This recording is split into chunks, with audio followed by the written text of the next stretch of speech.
أعوذ بالله من الشيطان الرجيم.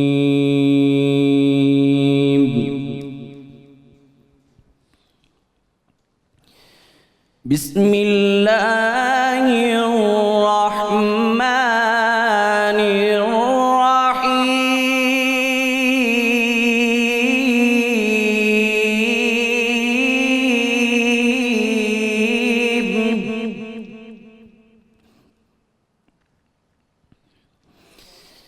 تبارك الذي جعل في السماء بروجا وجعل فيها سراجا وقمرا منيرا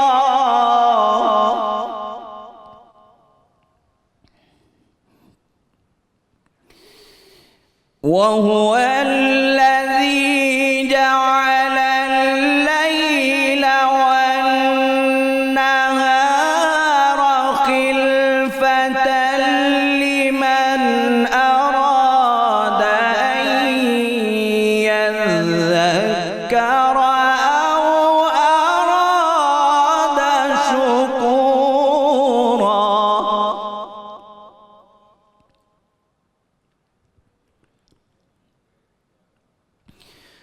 وعباد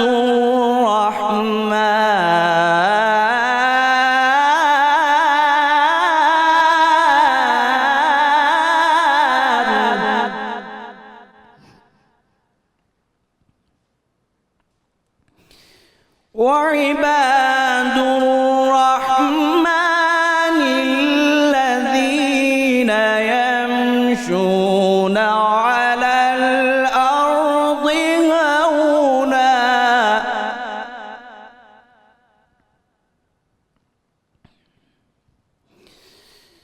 وإذا خاطبهم الجاهلون قالوا سلاما والذين يبيتون لربهم سجدا وقياما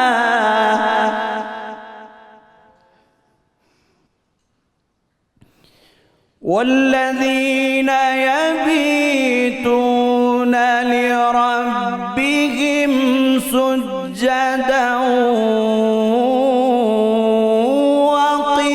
وقياما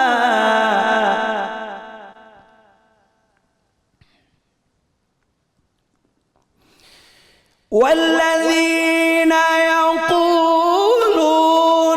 ربنا اصرف عنا عذاب جهنم إن عذابها كان غراما. صدق الله العلي العظيم.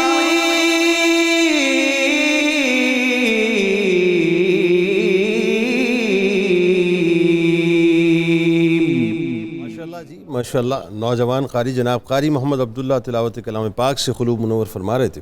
الحمدللہ رب العالمین والصلاة والسلام علی سید الانبیاء والمرسلین.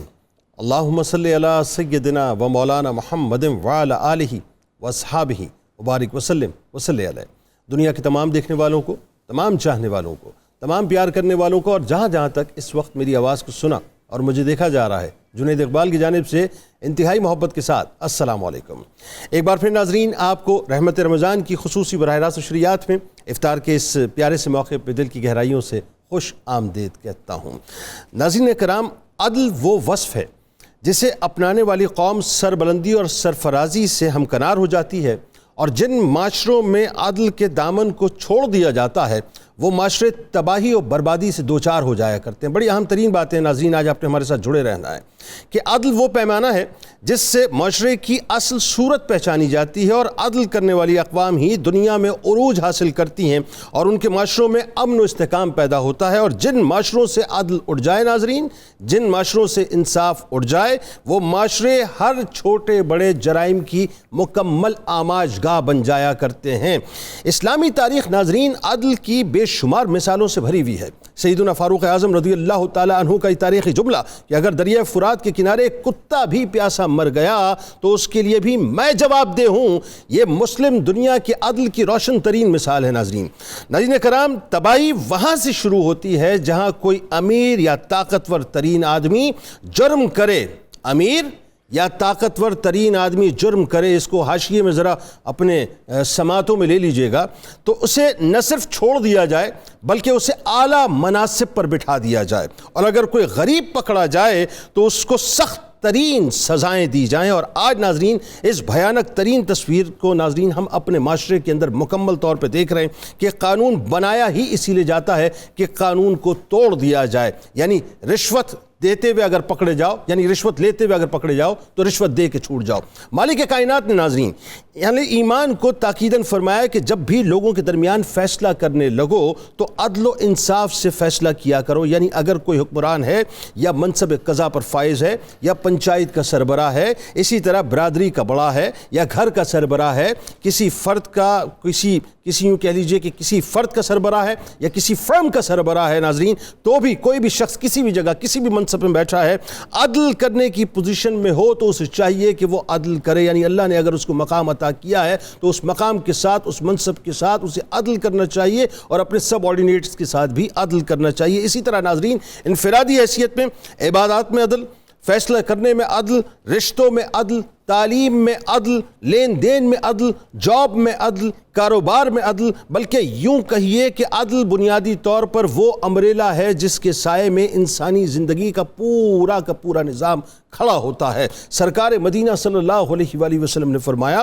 کہ انصاف کرنے والے اللہ کے نزدیک نور کے ممبروں پر ہوں گے، وہ جو اپنے فیصلوں، اہل و عیال اور جو ان کی حکمرانی میں ہوں اس میں انصاف کرتے ہیں۔ سیدنا علی کرم اللہ وجہ الکریم کا کمال قول مبارک ہے ناظرین کہ کفر کی حکومت تو قائم رہ سکتی ہے لیکن ظلم کی حکومت قائم نہیں رہ سکتی۔ دوسری جنگ عظیم کے موقع پہ ناظرین برطانیہ کو آپ جانتے ہیں تاریخ کے اندر بڑی مشکلات پیش آئی تھی، تو کسی نے چرچل سے یہ پوچھا کہ جرمنی کی فوجیں اگر برطانیہ پر چڑھ گئیں تو ہم کیا کریں گے، یعنی ہماری سلامتی کا کیا ہوگا۔ اب ذرا غور کیجئے گا ناظرین کہ چرچل نے مسکراتے ہوئے پلٹ کر ایک سوال کیا۔ اس نے سوال یہ کیا کہ کیا ہماری عدالتیں صحیح کام کر رہی ہیں؟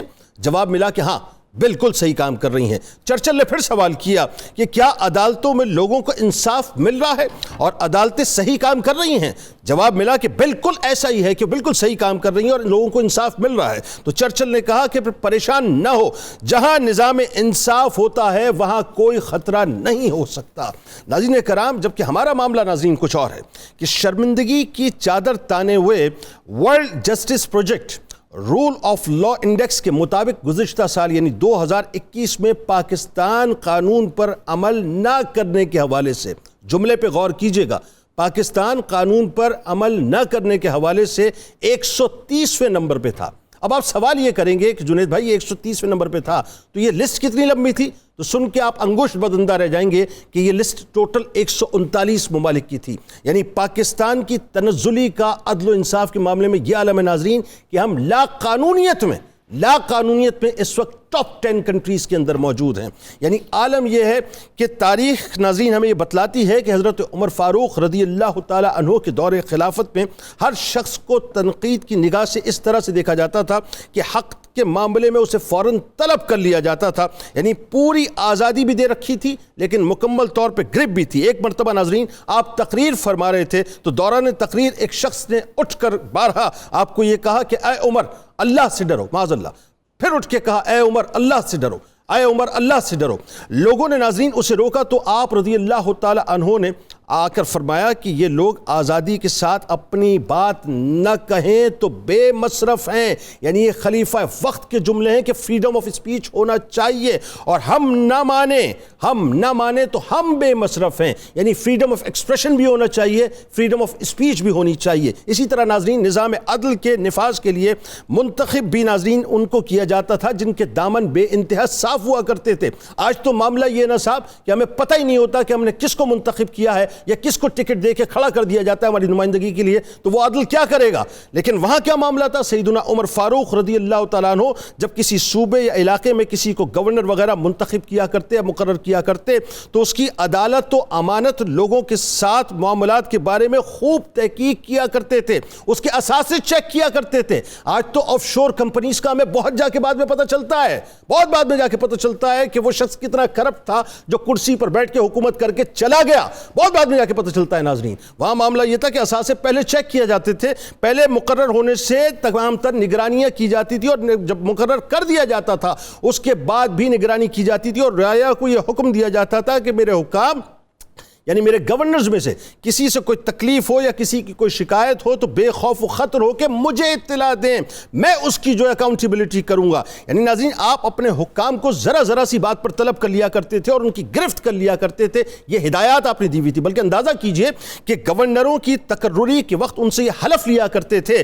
کہ ترکی گھوڑے پر سوار مت ہونا۔ یوں سمجھ لیجئے کہ آج یہ جو 2.5 فٹ اونچی گاڑیوں کے اوپر ہمارے ممبران اسمبلی آتے ہیں نا ناظرین، یہ اس وقت کے ترکی گھوڑے جو ہیں وہ بہت ہی لیوش قسم کی سواری تھی۔ تو آپ فرماتے تھے کہ ترکی گھوڑے پر سفر نہ کرنا، باریک کپڑے نہ پہننا، یعنی جو برانڈڈ کپڑے پہن کے جو اسمبلیز کے اندر نمائندگی ہو رہی ہوتی ہے، ہماری غریب لوگوں کی نمائندگی ہو رہی ہوتی ہے، وہاں یہ بتا دیا گیا تھا کہ باریک کپڑے نہ پہننا۔ یعنی یہ فرمایا گیا تھا کہ چھنا ہوا آٹا نہ کھانا، دروازے پر دربان نہ ہو۔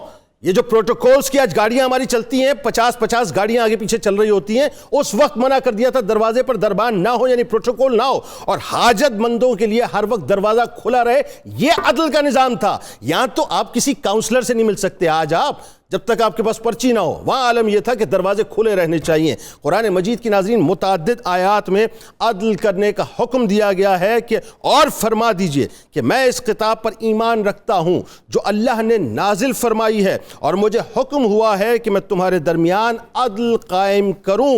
حضرت بریدہ رضی اللہ تعالیٰ عنہ سے روایت ہے کہ حضور نبی کریم صلی اللہ علیہ وآلہ وسلم نے فرمایا کہ قاضی 3 ہیں، آخری باتیں عرض کر رہا ہوں بس، قاضی 3 ہیں، ایک جنت میں اور 2 دوزخی ہیں۔ اب سنیے ذرا توجہ سے، جس نے حق پہچانا اور اس کے مطابق فیصلہ کیا وہ جنتی ہے، یہ میرے سرکار نے فرمایا، اور جس نے حق کو جاننے کے باوجود فیصلے میں ظلم کیا وہ دوزخی ہے، اور جس نے جہالت پر لوگوں کے درمیان فیصلہ کیا وہ بھی دوزخی ہے۔ فیصلہ ہمیں خود کرنا ہے صاحب، معاشرے کو ہم نے تباہ و برباد کرنا ہے تو صورتحال یہ بنا دیجئے 25 لاکھ کیسز پڑے ہوئے، 25 لاکھ کیسز ہماری لوور کورٹ سے لے کے اپر کورٹس تک بنا دیجئے، اور اگر معاشرے کو آپ نے ترقی دینی ہے تو پھر سخت فیصلے تو کرنے ہوں گے، اور فیصلے کی ابتدا اپنی ذات سے ہوا کرتی ہے۔ آغاز کرتے ہیں، ہمارے ساتھ جو شخصیات موجود ہیں، آج پروگرام ناظرین بڑا انٹرسٹنگ ہونے والا ہے۔ پہلی شخصیت میرے دل کے بہت قریب، ممتاز عالم دین، بہت ہی خوبصورت گفتگو کرتے ہیں، جناب مفتی محمد فاروق القادری صاحب تشریف فرما ہیں۔ دوسری شخصیت ناظرین یقیناً کسی تعارف کے محتاج نہیں ہے، ممتاز شاعر ہیں، ممتاز ادیب ہیں، ممتاز کالم نگار ہیں، کیا کمال علمی اور ادبی شخصیت اور روحانی شخصیت ہیں، پروفیسر ڈاکٹر غلام معین نظامی صاحب ہمارے ساتھ تشریف فرما ہیں۔ اور میرے دائیں جانب ناظرین ایک ایسی شخصیت تشریف فرما ہے جن سے میرا ایک بڑا قلبی تعلق ہے اور آلموسٹ ہمارا رابطہ رہتا ہے کسی نہ کسی طور سے، اور رابطے کے بالواسطے اور بلا واسطے بھی کئی ذریعے ہیں۔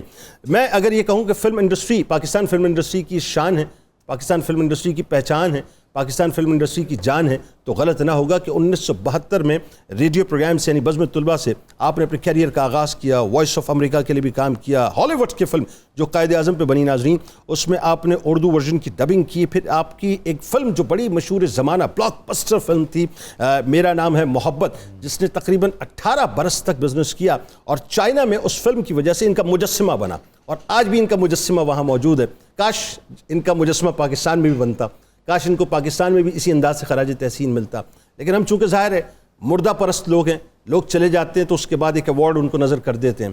غلام محی الدین صاحب ہمارا سرمایہ آپ موجود ہیں، آپ کو بھی خوش آمدید کہتا ہوں میں، اور ان کے ساتھ تشریف فرما ہیں ہمارے ساتھ آج جو گیسٹ ہیں اور ان سے گفتگو ہوگی۔ ہمارے ساتھ محترمہ سائرہ طاہر صاحبہ موجود ہیں، معروف گلوکارہ ہیں، آپ کو بھی میں خوش آمدید کہتا ہوں، اور میرے بھائی میرے دوست ممتاز ثنا خاں، آپ کے ہمارے ہم سب کے بہت ہردل عزیز جناب الحاج شہباز قمر فریدی صاحب موجود ہیں، اور آخر میں کچن کے سیگمنٹ میں عائشہ خالد صاحبہ بھی موجود ہیں۔ تو جناب آپ تمام احباب کو السلام علیکم اور خوش آمدید۔ تو ایک مختصر سا وقفہ ہے ناظرین، وقفے سے لوٹتے ہیں تو آپ کو یہ بھی بتائیں گے کہ آج ریسیپیز کیا بن رہی ہیں، کیونکہ تھوڑا بہت تو فساد کرانا بنتا ہے نا گھر میں، تاکہ ڈیمانڈ کریں کہ ہمیں یہ بنانا چاہیے۔ تو لوٹتے ہیں جی۔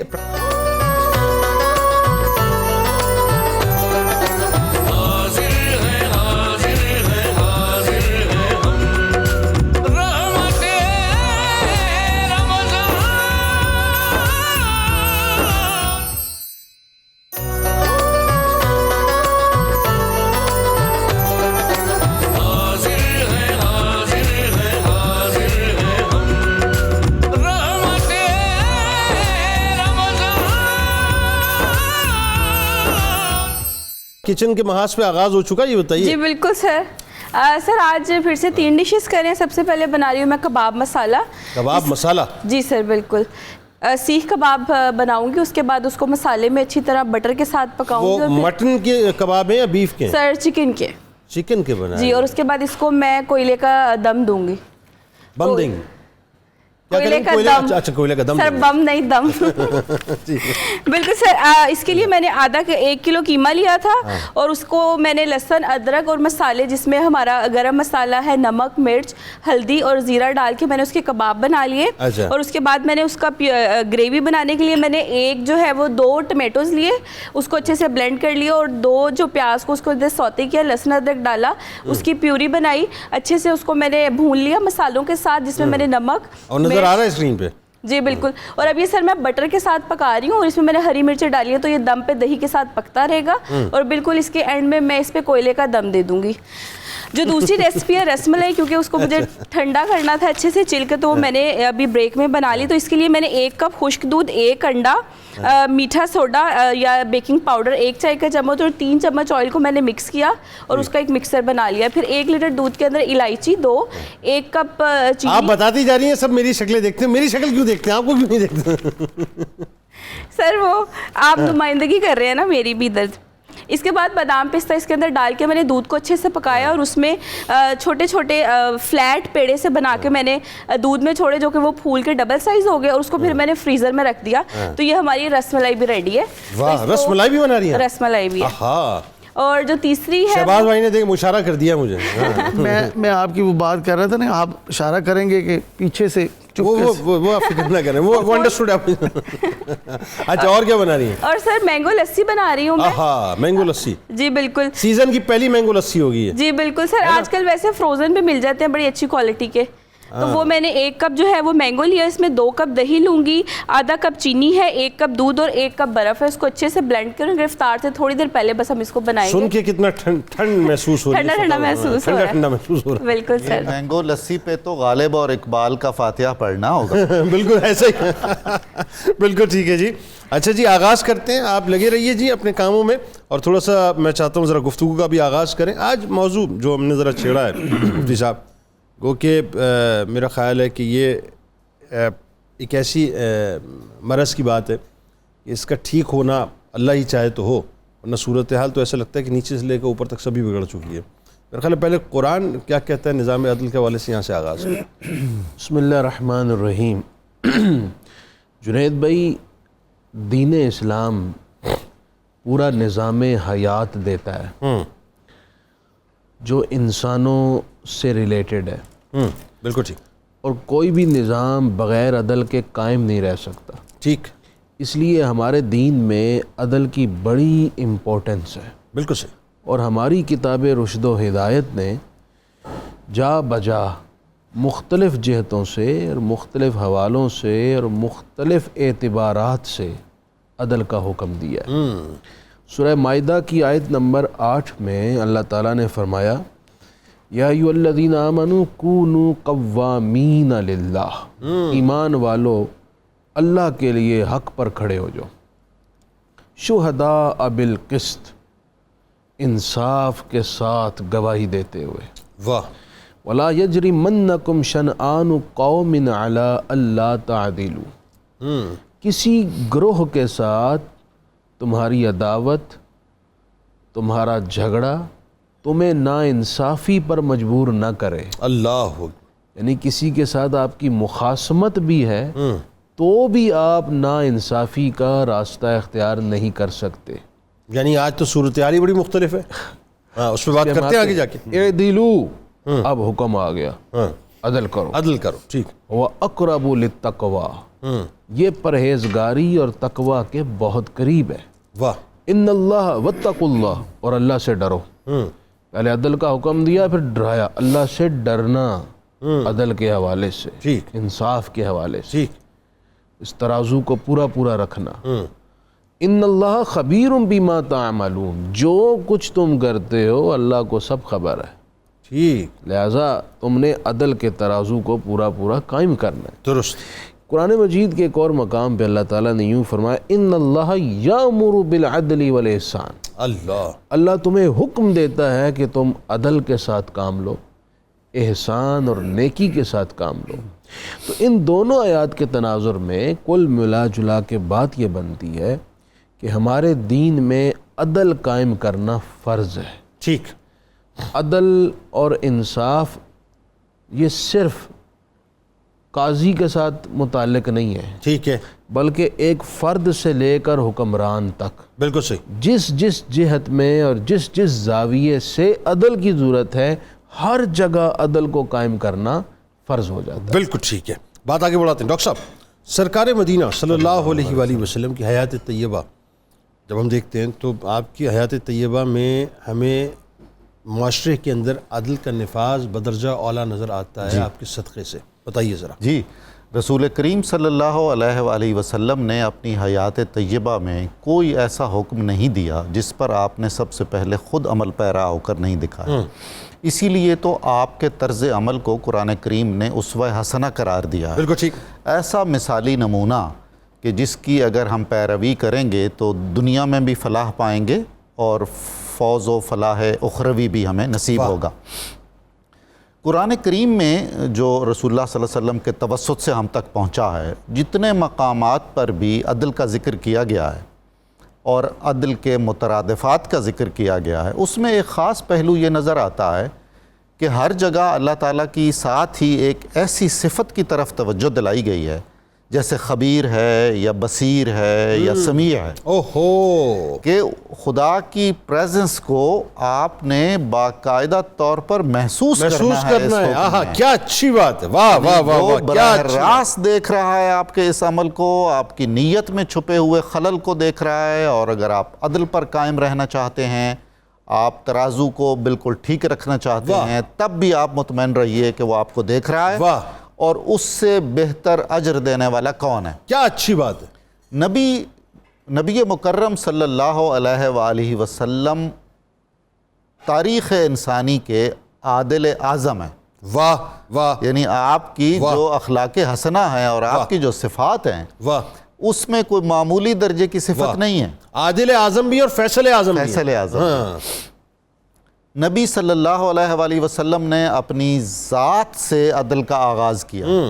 آپ نے اپنی گھریلو ذمہ داریوں میں اپنی آل اولاد کے حوالے سے، اپنے اصحاب کے حوالے سے، اپنے ازواج کے حوالے سے قدم قدم پر عدل اختیار واہ واہ، رشتوں کی عدل کی بات کر رہے ہیں اس وقت، واہ کیا اچھی بات کر رہے ہیں۔ اس کے بعد آپ یہ دیکھیے کہ رسول اللہ صلی اللہ علیہ وسلم کی جتنی جہتیں تھیں بحیثیت ایک صاحب منصب ہونے کے، قاضی ہونے کی حیثیت میں، سپہ سالار ہونے کی حیثیت میں، سربراہ حکومت ہونے کی حیثیت میں ایک لمحہ نہیں ہے جہاں ہمیں ذرہ برابر بھی عدل سے عدول ملے. اور یہ کتنا مشکل ترین کام ہے. یعنی اگر مثال کے طور پہ اس میں تھوڑی سی بات آپ کی آگے بڑھتی ہے، صرف اولادوں کو ہی لے لیں، انسان اولادوں میں عدل قائم نہیں کر پاتا، خدا اس کے کہ 11 ازواج مطہرات. جی پھر بات آگے بڑھاتے چلے جائیں. میں تو حضور کہتا ہوں کہ رسول اللہ صلی اللہ علیہ وسلم کا یہ معجزہ ہے جو ازواج مطہرات کے ساتھ آپ نے عدل فرمایا. سر ایک معمولی سی بساط کے آدمی کے بس کی بات نہیں ہے. نہیں ہے بالکل نہیں. اور پھر جنید صاحب یہ جو مسئلہ ہے کہ آپ اور ہم آپس کی تعریف تو کر سکتے ہیں، اپنے پیاروں کو تو ہم انڈوس کر سکتے ہیں، رسول اللہ صلی اللہ علیہ وسلم کے عادلانہ طرز کی تو آپ کے دشمنوں نے گواہی دی. ہائے وہ دیکھیں نا، آپ کی بات سے مجھے بات یاد آ گئی، قطع کلام کی معذرت، کہ وہ اپنا The 100 جو لکھی ہے، جی بالکل، اس نے مطلب مائیکل ہارٹ نے جملے کہے کہ میں نے جب 100 شخصیات کو جمع کیا تو ٹاپ آف دا لائن میں نے سرکار علیہ السلام کو رکھا. اچھا وہ کیا رکھے، اس کی کیا اوقات ہے، لیکن وہ اس کی جو بات ہے میں کوٹ ان کوٹ، تو اس سے کہا مجھ سے لوگ وجہ پوچھیں گے تو میں کہوں گا کہ یہ وہ شخصیت ہے جو بیک وقت دین اور دنیا دونوں میں سرفراز ٹھہری ہیں. بالکل. کیسا عدل ہے حضور، یہ بھی تو کمال عدل ہے. کمال عدل ہے. ربنا آتنا فی الدنیا حسنہ وفی الآخرۃ حسنہ. واہ واہ واہ. دین اور دنیا میں بھی عدل قائم رکھنا بہت زیادہ ضروری ہے. واہ. حضرت علیہ الصلوۃ والسلام نے جب عامل مقرر کیے، کلیکٹر مقرر کیے، جب سپہ سالار بنائے، جب سفیر بنائے، تو آپ نے ایک منشور عدل دیا ہے ان کے لیے. آپ نے مطلب کمال ہے، بالکل حیران کن بات ہے کہ اگر وفد آ رہے ہیں، تبلیغی وفد آ رہے ہیں یا سفارتی وفد آ رہے ہیں، تو ان کے اکرام میں جو عدل کا مظاہرہ کیا ہے وہ ممکن نہیں. وہ معاشرہ جس کی اساس میں نسلیت پرستی ہے اور قبائلیت ہے، اس معاشرے میں اللہ کے رسول صلی اللہ علیہ وآلہ وسلم نے غلاموں میں، آقاؤں میں، مختلف قبائل میں اور مختلف شعوب میں عدل نافذ فرمایا. سر اسی موضوع کو اور کھولیں گے. مفتی صاحب میں آپ سے تھوڑا آگے جا کے گفتگو کروں گا، لیکن میں چاہتا ہوں سرکار علیہ السلام کو جو اتنا خوشبودار تذکرہ چھڑ گیا ہے، تو اور ذرا جو سرکار علیہ السلام نے اپنی زندگی میں، رشتوں میں، اپنی مختلف جہتوں میں جو عدل قائم کیا ہے، اس پہ اور ذرا سا گفتگو کرتے ہیں. غلام محی الدین، یہ جو نام ہے، جب اس نام کو ہماری ظاہر ہم تو بچپن سے آپ کا نام سنتے آئے اور ہم تو ایک سٹار کو، ایک سیلیبریٹی کو دیکھتے آئے، تو اس نام پہ ہمیشہ جو ہے وہ سوچ تو رہتی تھی، لیکن آج اس عقدے کو ڈاکٹر معین نظامی صاحب نے جو ہے غلام معین نظامی صاحب نے کھولا. غلام محی الدین کے عقدے کو غلام معین نے مطلب جو ہے کھولا. اور سوال جو انہوں نے اٹھایا تھا ریکارڈ، وہ سوال سمجھنے والا ہے، اور میرا خیال ہے اس بارے میں آپ بتائیے کہ یہ غلام محی الدین نام رکھنے کی وجہ کیا ہے. کیونکہ جو ہیرو ہوتا ہے اس کا تو نارملی نام بڑا مختلف سا رکھا جاتا ہے، ہیروئن کا نام مختلف رکھا جاتا ہے، تبدیل کرا دیا جاتا ہے، لیکن آپ نے اپنا نام وہی رکھا غلام محی الدین جو آپ کا فلم میں بھی رہا. یہ کیا وجہ ہے؟ بسم اللہ الرحمن الرحیم. ایکچولی پہلی پرائیورٹی جو ہے اس نام کی وہ تو یہ ہے کہ یہ حضرت غوث پاک کا اسم مبارک بھی ہے. واہ سبحان اللہ، کیا کہنا ہے. کیوں نظامی صاحب درست ہے جی؟ ایسا ہی آپ کا لقب بالکل آپ کا لقب مبارک. دوسری بات یہ ہے کہ یہ نام میرے والدین نے رکھا ہے. واہ. میرے فادر نے، میری مدر نے مل کے، ٹھیک ہے نا. اب یہ نام اس زمانے میں ظاہر ہے جب بچہ ہوتا ہے انسان اس کو تو نہیں پتہ ہوتا کہ میرا نام کیا ہے. جب بڑا ہوتا ہے پھر پتہ لگتا ہے کہ نام کی فضیلت کیا ہے، نام کی اہمیت کیا ہے، اس کے کیا اثرات ہوتے ہیں. یہ اور الحمدللہ ہم سب ایک مسلم ملک میں رہتے ہیں، تو ہم لوگ پرائیورٹی ہماری تو یہی ہوتی ہے کہ ایسے متبرک نام رکھیں. تو اس حوالے سے تو میرا یہ نام تھا. اب جیسے آپ نے مجھے کہا ابھی، میں شوبز میں آیا، ٹی وی پہ تو خیر ایسا نہیں ہوا، لیکن جب میں فلموں میں آیا تو پھر وہاں ریٹیلیشن آئی ہوگی نام کی وجہ سے. بتائیے ذرا وہ کیا ہو. وہاں جب یہ مجھے فلم آفر ہوئی، پہلے 2 فلمیں تھی ابھی وہ ریلیز نہیں ہوئی تھی، لیکن جب یہ فلم جو میگا ہٹ ہوئی الحمدللہ میرا نام ہے محمد، اس وقت ایک میسیج میرے پاس آیا کہ یہ نام جو ہے یہ آپ کو تبدیل کرنا پڑے گا. فلم کا نام کیا تھا؟ میرا نام اپنا غلام محی الدین. اور فلم ابھی سٹارٹ نہیں ہوئی تھی. میرا نام ہے محمد. اچھا میرا نام ہے محمد. میرا نام ہے محبت. اچھا ٹھیک. فلم کا جو نام تھا میرا نام ہے محبت، فلم کا نام تھا. ٹھیک، وہ فلم کی بات. تو ہاں، تو یہ ابھی سٹارٹ نہیں ہوئی تھی، لیکن ایک میسیج میرے پاس آیا کہ جی اس نام کو آپ چینج کریں تو یہ فلم آپ کو مل جائے گی, آپ کاسٹ ہو جاؤ گے اس میں. تو میں نے کہا نام سے کیا تعلق؟ تو یہ پھر کہا گیا ہے کہ نہیں, یہ ہیرو والا نام نہیں ہے. اب وہ ایک اسٹیج ایسی آ گئی کہ جہاں میں نے کہا کہ اب میں کیا کروں. پھر میرے ذہن میں ایک ویو آئی, میرا اپنے اللہ پہ ایک اعتقاد اعتماد تھا ہے اور رہے گا بھی, مسلم سب کا ہوتا ہے. میں نے کہا نہیں, میں نام نہیں تبدیل کروں گا, واہ میں بے شک فلم چھوڑ دوں گا, واہ واہ. نہیں کروں گا. تو ایک تو وہ وجہ ہے جو حضرت غوث پاک کا لقب ہے, دوسرا کہ یہ میں اپنے والدین کو ہرٹ نہیں کرنا چاہتا. واہ کیا کیا بات. تو یہ بات تھی. لیکن دیکھیں اس اعتماد کا, اس یقین کا مجھے الحمدللہ یہ رزلٹ ملا کہ جب وہ فلم ریلیز ہوئی تو پوری دنیا میں اس فلم کی مقبولیت ہوئی, اور اس کے بعد میں نے بے شمار کام کیا. 18 برس تک وہ فلم 18 برس چلی. چائنا جیسے ملک میں جہاں پہ مجسمہ لگائے لوگوں نے, اپنی محبت کا اظہار کیا لوگوں نے. ابھی چند دن پہلے بھی کچھ لوگ چائنیز, بلکہ میں اگر یہ کہوں تو غلط نہ ہوگا, یہ بیسیکلی اپنے اعتماد اور اپنے تیقن کے ساتھ عدل تھا.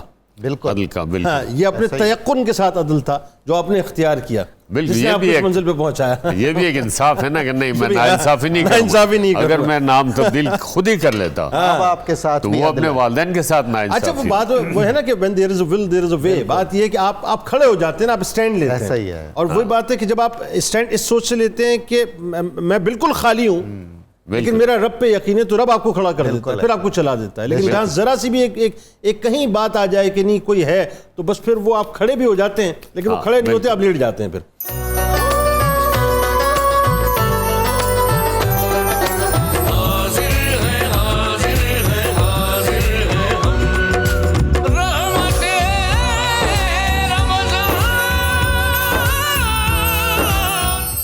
اچھا مفتی صاحب, قربان کیوں نہ ہوں؟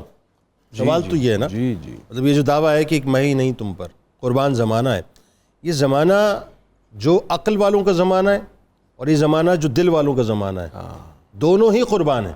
یعنی جو دل والے ہیں وہ تو بلا دلیل قربان ہیں, اور جو عقل والے ہیں انہوں نے دلیل کے طور پہ جب بات کو سمجھا تو قربان ہو گئے کہ ان سے زیادہ کامیاب, ان سے زیادہ کامران کوئی ہستی کائنات پہ آئی نہیں.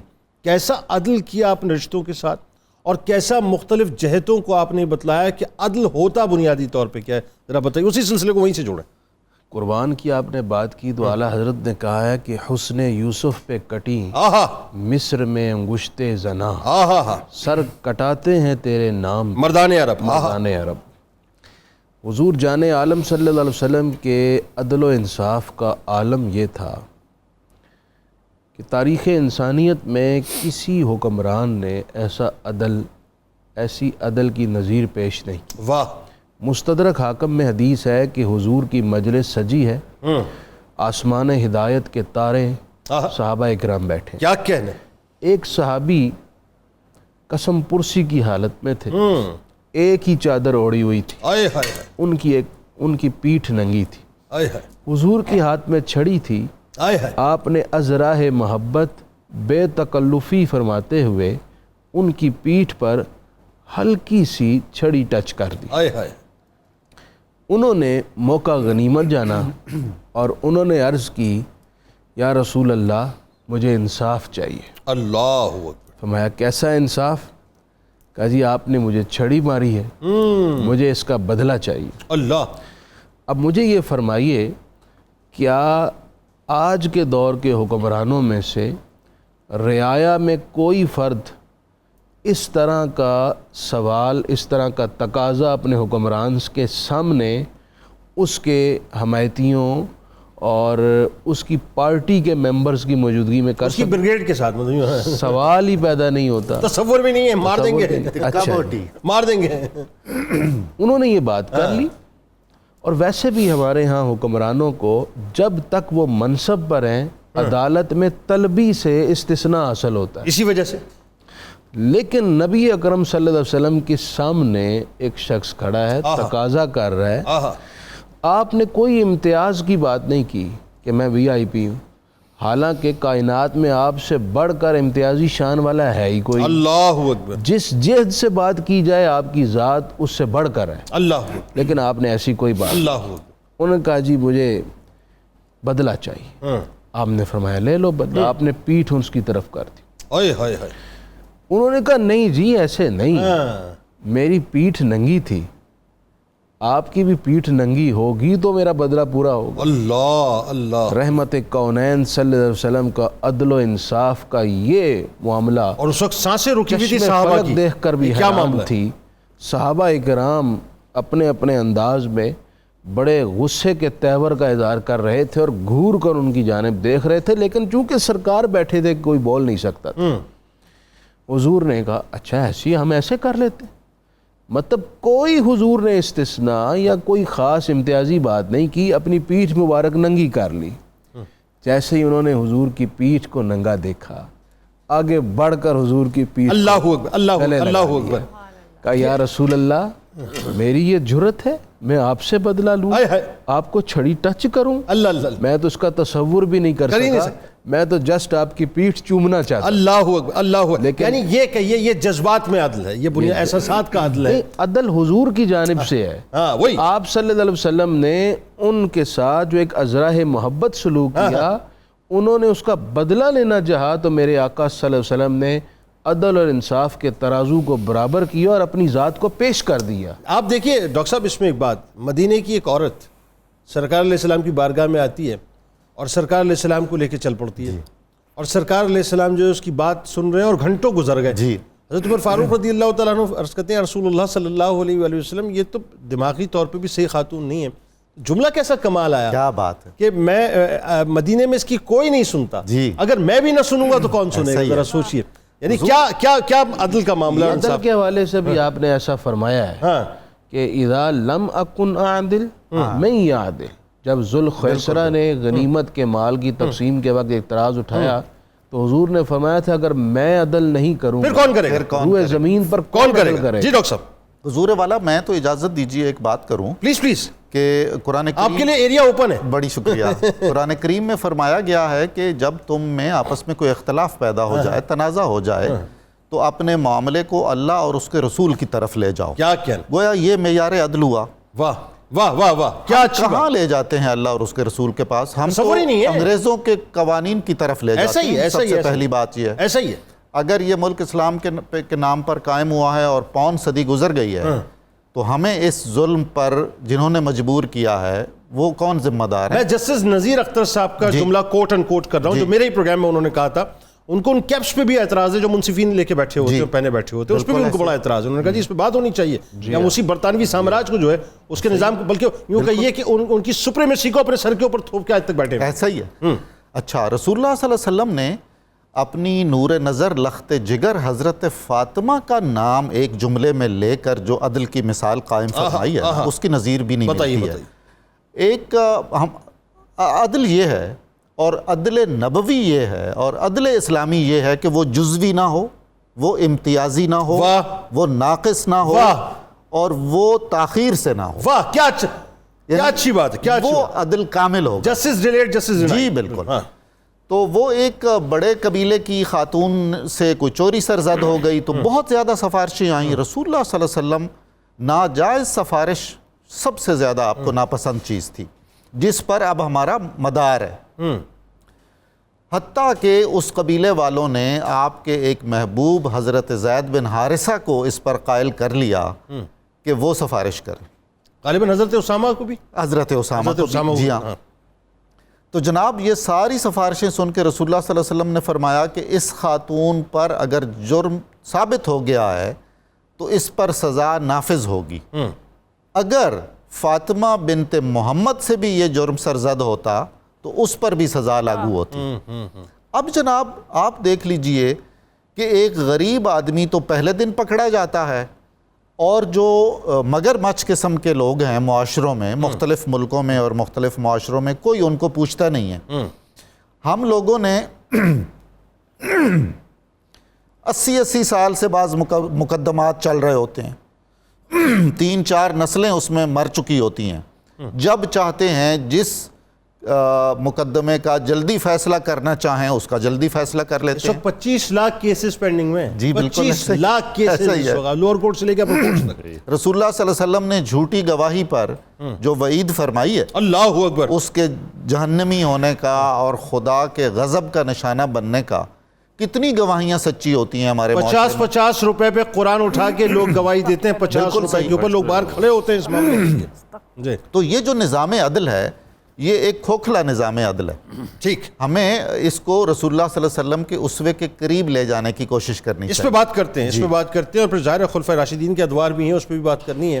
لیکن اب میں کیا کروں کہ عدل و انصاف کا یہ بھی تقاضا ہے کہ ہم یہ سمجھیں کہ آپ نے کتنے عدل کے ساتھ اور کتنے انصاف کے ساتھ، کتنا عدل آپ نے مرغی کے ساتھ کیا ہے اور کتنا انصاف آپ نے لسی کے ساتھ کیا ہے، بتائیے۔ بالکل سر، پورا عدل انصاف ہوا ہے کھانے کے ساتھ۔ تو یہاں پہ میں نے جو کباب مسالہ تھا اس کو میں نے دم سے ہٹایا اور اس کو میں نے گارنش کیا پیاز کے لچھے، ادرک، تھوڑا سا ہرا دھنیا اور لیمو کے ساتھ، اور یہاں پہ رس ملائی۔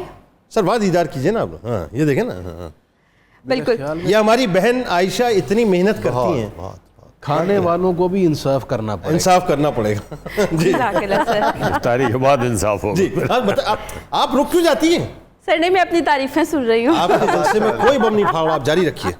بالکل سر، اس کے ساتھ رس ملائی ہے، اس کو بھی میں نے پستہ کے ساتھ گارنش کر دیا اچھے سے۔ اس کے ساتھ پراٹھے، کیونکہ بڑے کمپلیمنٹ کریں گے تو میں نے تھوڑے سے پراٹھے بنائے، اور یہاں پہ جو مینگو لسی ہے میں نے دہی، مینگوز اور شوگر اور تھوڑی سی کریم کے ساتھ اس کو اچھے سے بلینڈ کیا، اور اس کو میں نے جو ہے وہ فریج میں ٹھنڈا کیا۔ اور جو آج ہمارے پاس فریج ہے، آج کیا مطلب جب سے ہم لوگ رمضان ٹرانسمیشن اسٹارٹ جب سے ہم یہاں پہ دنیا میں آئے، جب سے ہم 92 پہ آئے ہیں، تو یہ چک کمپنی کا سر ہمارے پاس فریج ہے جو کہ ڈیجیٹل انورٹر ہے، 1 آور کولنگ سسٹم ہے اس کا، پلس یہ اٹیلین گلاس، اور یہ 10 سال کی وارنٹی دیتے ہیں، اور جو ہے یہ پاور سیونگ ہے۔ تو آپ کو پتہ ہے جس طرح لائٹ آج کل جا رہی ہے اور جاتی رہے گی شاید اگر یہی نظام چلتا رہا، تو پھر یہ ہے کہ ہمارا فریج جو ہے تھوڑا برا بھلا کہہ دیں، نظام صحیح ہونا چاہیے۔ سر نہیں، میرے پہ بین نہ لگ جائے۔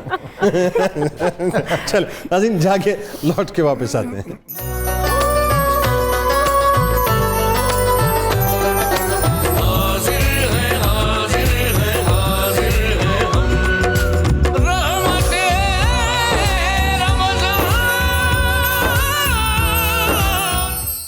غلام محی الدین صاحب، گلو بھائی، بلکہ میں تو پیار سے ظاہر ہے گلو بھائی آپ کو کہہ کے پکارتا ہوں، گلو بھائی، یہ جو رشتوں میں عدل کا معاملہ ہے بڑا مشکل ہوتا ہے، اور سرکار علیہ السلام کی جب ہم بات سنتے ہیں، کیا ہی بات ہے، قربان ہو جاؤں میں، ہر رشتہ ایسا ہے کہ نکھرا ہوا موتیوں کی طرح، اور یعنی یہ کہیے کہ عدل بھی ناز کرے رشتوں پر، اور رشتے بھی ناز کریں عدل پر۔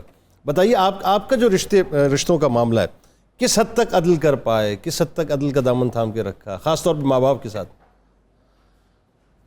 دیکھیں، ماں باپ کے ساتھ جو ایک رشتہ ہوتا ہے تو اس رشتے کے اندر بہن بھائیوں سے زیادہ محبت، شفقت، پیار، احترام ہوتا ہے، جذباتیت اس میں زیادہ ہوتی ہے، وہ تو اپنی جگہ ہوتا ہے سارا کچھ، لیکن جو بہن بھائی ہوتے ہیں ان کے ساتھ اتنا نہیں ہوتا جتنا ماں کے ساتھ یا باپ کے ساتھ ہوتا ہے پیار۔ اب ڈفرینس آف اوپینین جو ہے وہ ہر گھر میں، ہر خاندان میں، یہ اس کو ہم کہتے ہیں نا گھر گھر کی کہانی، وہ یہی ہے۔ اب اس میں آپ کو سچ بولنا چاہیے، اگر آپ چاہتے ہیں کہ کسی کو اس کی غلطی کا احساس دلوا دیں، غلطی کا احساس دلوانا بھی ایک بہت اچھا کام ہے، ٹھیک، اس کو آپ ریئلائز کروائیں کہ نہیں اس پوائنٹ پہ آپ غلط ہو، اگر وہاں آپ اپنا کردار عدل و انصاف کے ساتھ ادا کریں اور وہ یہ سمجھ جائے لیٹر آن بالکل صحیح کہ ہاں یہ بات صحیح ہے کہ مجھ سے غلطی ہوئی ہے، تو کیونکہ یہ سارے جو رشتے ہوتے ہیں نا خونی رشتے ہوتے ہیں، یہ ٹوٹ ہی نہیں سکتے، سوال ہی نہیں، یہ رشتے نہیں ٹوٹ سکتے۔ سوال ہی ہاں، اصل آزمائش جو ہے وہ اس وقت ہوتی ہے جب دوسرے رشتے گھروں میں آتے ہیں، ہاں، جب بہو کی صورت میں کوئی لڑکی آتی ہے، جب داماد کی صورت میں آتی ہے، تو وہاں پہ آزمائش آپ کی شروع ہوتی ہے، چونکہ وہاں پھر اختلافات بڑھ جاتے ہیں، ٹھیک ہے نا، تو وہاں پہ آپ کو بجائے اس کے کہ وہ لڑکا لڑکی جو دولہا دلہن بنے ہیں یا دونوں خاندانوں میں کوئی افراد، آپ عدالت جا رہے ہیں وہاں سے طلاق مانگ رہے ہیں خلا مانگ رہے ہیں, یہ چیزیں نہیں ہونی چاہیے. یہاں پہ بڑوں کو اپنا کردار ادا کرنا پڑتا ہے. آپ کے خیال میں کتنا مشکل ہوتا ہے عدل کو قائم کرنا ایسے معاملات میں کہ جہاں آپ کی بڑی مرکزی پوزیشن ہوتی ہے, ایک طرف آپ کے ماں باپ ہوتے ہیں, ایک طرف بہو ہوتی ہے, ایک طرف داماد ہے یا واٹس ایور, مطلب بیٹا ہے یا اور گھر کے لوگ ہیں, ان کے درمیان رہ کر عدل قائم کرنا کتنا مشکل ہے؟ اس میں وہ کرنا پڑے گا آپ کو, اس لیے کہ آپ کی ذمہ داری بنتی ہے کہ ایک نیا جب خاندان بنتا ہے, شادی ہوتی ہے, تو پھر ایک نئی نسل وہاں سے جنم لیتی ہے. بالکل ٹھیک. اگر خدا نخواستہ وہاں پہ کوئی سپریشن ہو گیا, کوئی ڈیورس ہو گیا, خلا ہو گیا, تو زندگی کس کی خراب ہو رہی ہے؟ ان معصوم بچوں کی زندگی خراب ہو رہی ہے. تو اس لیے ایمانداری سے عدل کریں, انصاف کریں, اور اس میں پھر آپ وقفہ رکھیں. یہ نہیں ہونا چاہیے کہ بس یہ میرا آخری فیصلہ جو ہے, نہیں, بٹھاؤ, سمجھاؤ بیٹا, آپ سوچو اس بات, وقت دیں. ہاں وقت دیں, آپ ان کو وقت دیں, اور آپ ان کو بتائیں کہ بیٹا یہ آپ کی غلطی, یہ آپ کا قصور ہے.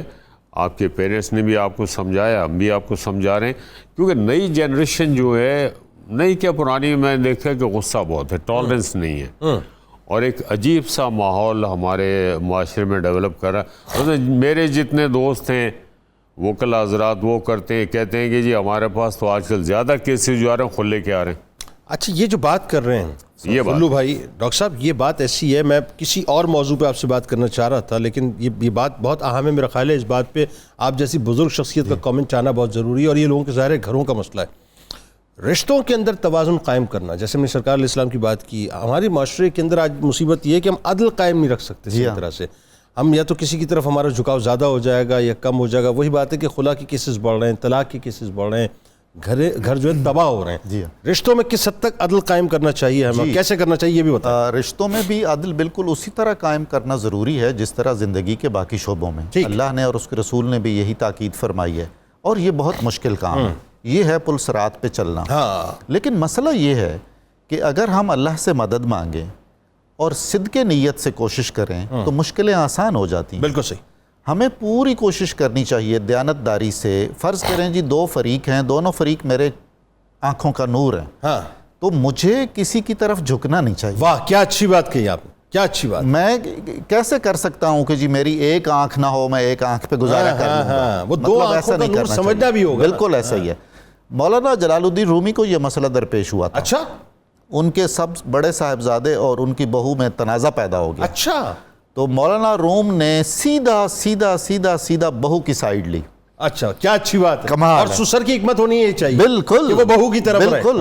وہ حضور خط ہے, وہ یہ کہ اگر اسی حالت میں میرا انتقال ہو جائے تو اگر میرے بیٹے پر آپ خوش نہیں ہیں تو میرے بیٹے کو حق نہیں کہ میرے جنازے پہ آئے. اللہ, یعنی اتنی شدید تنبیہ. جی بالکل. کیا اچھی بات آپ بتا. دوسرے ہی دن صلح ہو گئی تھی, دونوں نے ایک دوسرے سے معافی طلب کی. یہ حکمت ہے نا جی, یہ حکمت ہے محبت ہے. کیا کیا. اور آج بھی آپ دیکھیں, آئی ڈونٹ نو, بہت سے بزرگ ظاہر ہے مولانا رومی کو انہوں نے پڑھا نہیں ہوگا, لیکن آج بھی دیکھیں ہمارے اگر ٹریڈیشنز میں دیکھیں تو یہی ہوتا ہے کہ سسر ایک دم جا کے بہو کی طرف کھڑا ہو جاتا ہے, اور بچہ صحیح بھی ہو تو اس کو شٹ اپ کال. ایسا ہی ہے, بالکل ایسا ہی ہے. آج کا بچہ یہ کہے گا جی کہ بیٹا تو میں ہوں آپ کا, لو جی سگا تو میں ہوں آپ کا. نہیں بھائی, اللہ اور اس کے رسول نے جو رشتے بنائے ہیں جب وہ بن جاتے ہیں تو وہ سگے ہوتے ہیں, وہ سگے ہوتے ہیں. بالکل حکمت اور مصلحت سے جو یہ کہا گیا نا کہ وقت دینا چاہیے, بالکل وقت دینا چاہیے, مشورہ بھی کرنا چاہیے.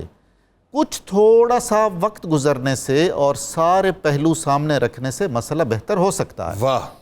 رشتوں میں اگر ہم عدل قائم کر سکیں تو میرا خیال ہے کہ ہم اس عدل کی طرف ایک قدم بڑھا پائیں گے جو مقصود ہے. واہ. جو اجتماعی اور معاشرتی عدل. دیکھیں نا, بات وہی ہے کہ معاشرے کی بنیاد گھر ہوا کرتا ہے نا. جی بالکل. تو گھر جب اب آپ کا جس کے اندر عدل و انصاف کی فضا اگر قائم ہوگی, پھر آپ باہر جا کے کسی سے کلیم کر سکتے ہیں نا. تو اس بات کو آگے ہم بڑھائیں گے انشاءاللہ, ابھی تو گفتگو ہونی ہے اس پہ بہت. اور جناب عائشہ صاحبہ, آپ خاموش کیوں بیٹھی ہوئی, آپ افسردہ کیوں بیٹھی ہوئی؟ نہیں سر, بالکل نہیں, بڑی اچھی باتیں ہو رہی ہیں. ہاں تو بتائیے نا کہ کیا آپ نے بنا لیا, کہاں تک پہنچ گئے؟ جی سر بالکل, افطار ریڈی ہے, اور بس ہم ویٹ کریں گے کہ جیسے افطار. اچھا, بس صرف رینڈملی بتا دیں کہ کیا کیا بنا لیا آپ نے. جی سر, یہاں پہ مینگو لسی ہم نے بنائی, اس کے ساتھ جو ہے وہ ہم نے کباب مسالہ ریڈی کیا تھا, اس کے ساتھ کرسپی پراٹھے بنائے ہیں, اور ساتھ میں رس ملائی. بس بہترین. وہ پیچھے کا دروازہ ہے دیکھا ہوا ہے نا. بالکل سر. ہاں, وہاں مت جائیے گا, وہاں ٹکرا جائیں گے. نہیں سر, ادھر سے جائیں گے. چلیں عزیزان کرام, آئیے قصیدہ غوثیہ کی جانب چلتے ہیں, اور مفتی صاحب انشاءاللہ قصیدہ غوثیہ پڑھیں گے اور اس کے بعد اجتماعی دعا کرائیں گے. آپ نے شامل رہنا ہے ہمارے ساتھ اور اس تیقن سے آمین کہنا ہے کہ اللہ سن رہا ہے اور وہ قبول بھی کر رہا ہے. جی بسم اللہ الرحمن الرحیم. اللہم صلی علی سیدنا و مولانا محمد معدن الجود والکرم وآلہ وبارک وسلم. یا شاہ جیلان یا شاہ جیلان یا شاہ جیلان یا شاہ جیلان. سقانی الحب كاسات الوصال فقلت لخمرتي نحوي تعالي سعت ومشت لنحوي في كؤوس فهمت بسكرتي بين الموالي فقلت لصائر الأقطاب لموا بحالي وادخلوا أنتم رجالي وهموا واشربوا أنتم جنودي فساق القوم بالوافي ملالي شربتم فضلتي من بعد سكري ولا نلتم علوي واتصالي مقامكم العلا جمع ولكن مقامي فوقكم ما زال علي أنا في حضرة التقريب وحدي يصرفني وحسبي ذو الجلال أنا البازي واشهب كل شيخ ومن ذا في الرجال يعطي مثالي كساني خلعة بطراز عزم وتوجني بتيجان الكمال واطلعني على سر القديم وقلدني وعطاني سؤالي وولاني على الأقطاب جمعا فحكمي نافذ في كل حال فلو ألقيت سري في بحار لسار الكل غورا في الزوال ولو ألقيت سري في جبال لدقت واختفت بين الرمال ولو ألقيت سري فوق النار لخمدت والتفت من سر حالي ولو ألقيت سري فوق ميت لقام بقدرة المولى تعالي یا شاہ جیلان یا شاہ جیلان یا شاہ جیلان یا شاہ جیلان. وما منها شهور أو دهور تمر وتلقدي إلا أتالي وتخبرني بما يأتي ويجري وتعلمني فاقصر عن جدالي مريدي هموتي واشتح وغني وافعل ما تشاء فالاسم عالي مريدي لا تخف الله ربي أعطاني رفعة نلت المنال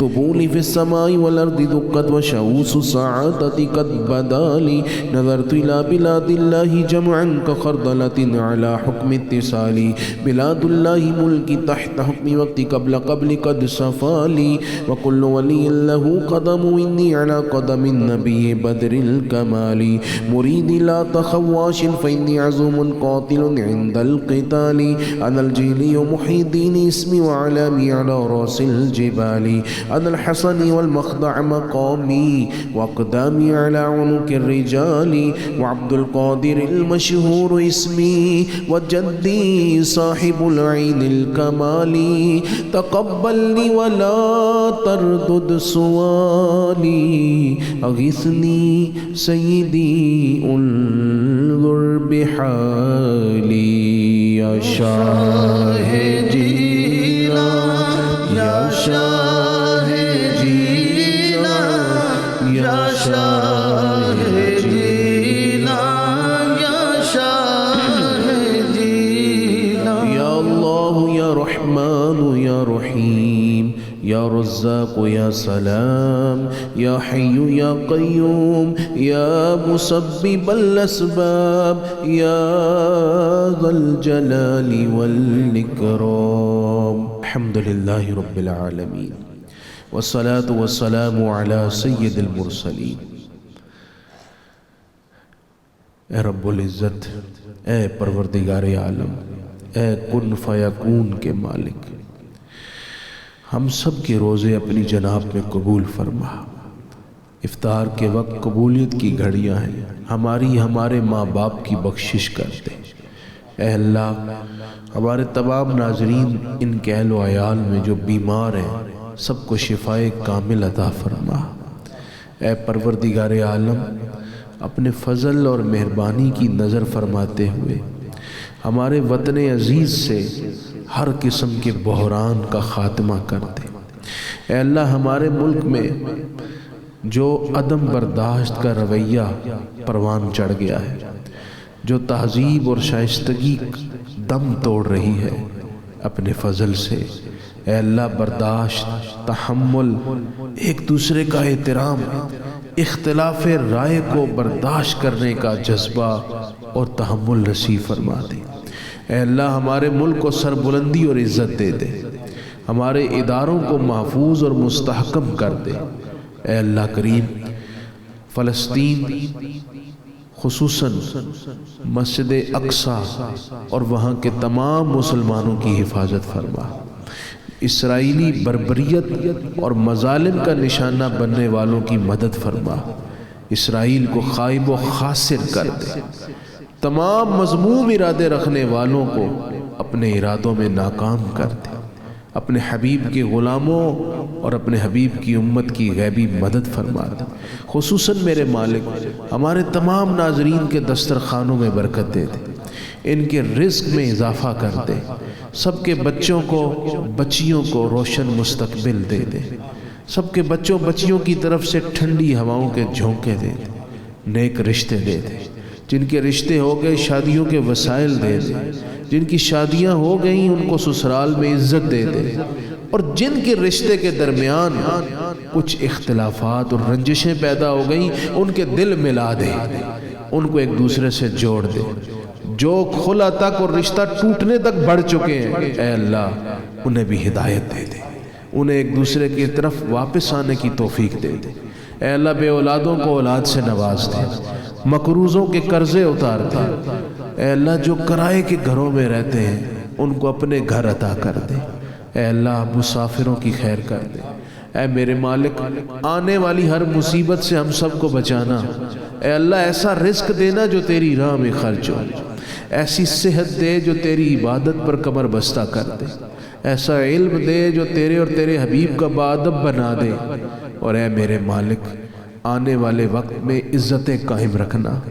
اے میرے اللہ عزت، ایمان اور صحت کے ساتھ زندگی نصیب کر کے عزت اور شان والی موت، اور کل قیامت کوئی حساب کتاب لیے بغیر ہی ایسی رحمت کرنا، حبیب کی شفاعت کی بدولت جنت الفردوس ہم سب کا نصیب بنانا۔ وصلی اللہ تعالی علی حبیبہ سیدنا و مولانا محمد وعلی آلہ وصحبہ اجمعین۔ آمین آمین آمین۔ ناظرین اکرام آپ بھی افطار کیجئے، ہم بھی افطار کرتے ہیں۔ جب انشاءاللہ افطار کے بعد لوٹیں گے تو براہ راست آپ سے گفتگو ہوگی یہ جو معاشرے کے اندر اگر عدل اٹھ جائے، جیسا کہ اٹھ چکا ہے ناظرین، انصاف اٹھ چکا ہے، تو اس کے بعد پھر معاشرے کا کیا ہوتا ہے، اس پہ گفتگو ہوگی۔ ہمارے ساتھ رہیے گا۔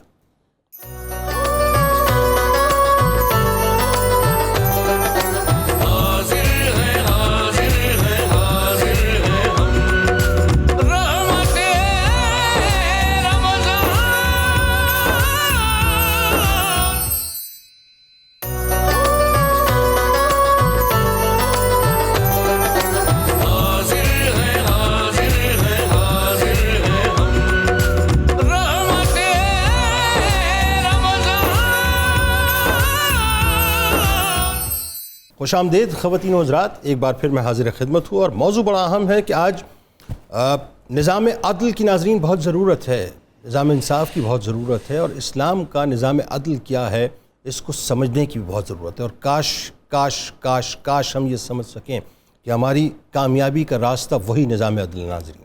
ایک مثال میں آپ کو دیتا ہوں، اور وہ مثال ان کی ہے کہ جن کی مثالیں زمانہ دیتا ہے ناظرین، جن کی مثال یورپ دیتا ہے۔ وہ مثال کن کی ہے؟ وہ مثال حضرت عمر فاروق رضی اللہ تعالی عنہ کی ہے۔ وہ مثال کن کی ہے ناظرین؟ وہ مثال خلیفہ ثانی کی ہے۔ وہ مثال کن کی ہے ناظرین؟ وہ مثال ان کی ہے جن کے بارے میں سرکار علیہ السلام نے فرمایا کہ میرے بعد اگر کوئی نبی ہوتے تو عمر ہوتے، لیکن میں اللہ کا آخری نبی ہوں۔ وہ مثال ان کی ہے ناظرین جن کے راستے سے شیطان اپنے راستے کو بدل دیا کرتا تھا، یعنی پلٹ جایا کرتا تھا، بھاگ جایا کرتا تھا، دفع ہو جایا کرتا تھا، کیونکہ اللہ تعالیٰ نے آپ کو وہ تقوی کا معیار عطا کیا تھا۔ وہ یہ ناظرین کہ قیصر روم نے حضرت عمر بن خطاب رضی اللہ تعالیٰ عنہ کے پاس اپنا ایک قاصد مدینہ شریف میں بھیجا۔ اچھا، وہ قاصد جب مدینہ شریف آیا تو اس نے آ کے پوچھا کہ تمہارا بادشاہ کہاں ہے؟ جواب دینے والوں نے بتلایا کہ ہمارے یہاں کوئی بادشاہ نہیں ہوتا، اب آپ کے ذہن میں رہے کہ جو ہرقل تھا ناظرین، وہاں پر ظاہر ہے چونکہ رومن امپائر اس کے پاس تھی، اس کے پاس پورا تخت تھا، تو وہ تو اسی تصور کے ساتھ اس کا قاصد آیا تھا کہ یہاں بھی کوئی بادشاہ ہوگا. تو جب اسے جواب ملا کہ ہمارے یہاں کوئی بھی بادشاہ نہیں ہوتا، ہاں ہمارے یہاں امیر ہوتے ہیں لیکن وہ اس وقت یہاں موجود نہیں ہیں، وہ شہر سے باہر گئے ہوئے ہیں. چنانچہ ناظرین ہوا یہ کہ وہ جو قاصد تھا وہ تلاش کرتے کرتے کرتے کرتے پہنچا جہاں پہ، وہاں پہ اس نے دیکھا کہ ایک شخص ہے، ایک مسلمان لیٹا ہوا ہے، اور عالم یہ ہے کہ بڑی درویشوں والی جو ہے زندگی نظر آتی ہے. یعنی کپڑے جو ہیں وہ عام سے کپڑے ہیں، ریت کے اوپر لیٹے ہوئے ہیں، درہ سرانے رکھا ہوا ہے اور اس کے اوپر آرام کر رہے ہیں. اچھا جی، یہ جو درہ ہے نا ناظرین، درہ جو عمر فاروق رضی اللہ تعالیٰ عنہ کا درہ ہے، بڑا مشہور درہ ہے یہ وہ درہ ہے کہ جب آپ کے دست مبارک میں درہ ہوتا تھا تو کوئی شرابی اگر راستے میں آپ کو ٹکرا جائے تو اس درے کے ڈر سے وہ اللہ کے خوف میں مبتلا ہو جائے اور اللہ تعالیٰ اس خوف کے صدقے سے اس کی شراب کو سرکے میں بدل دے. اس درے کا معاملہ یہ تھا ناظرین.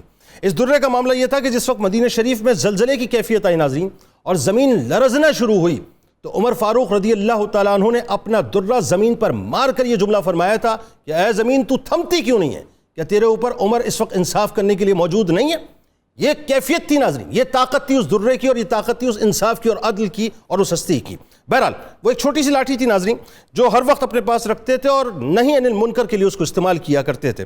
قاصد نے دیکھا تو اس کے دل پہ ایک رقت طاری ہو گئی، ایک کیف طاری ہو گیا کہ یہ شخص دنیا کے بادشاہ جس سے کانپ رہے ہیں، دنیا کی بڑی بڑی امپائر جس سے کانپ رہی ہیں، بڑے بڑے طاقتور ترین لوگ جس سے کانپ رہے ہیں، اسے میں نے اتنا ہی اکیلا اور اطمینان سے سوتا ہوا دیکھا ہے جتنا کسی اور کو نہیں دیکھا.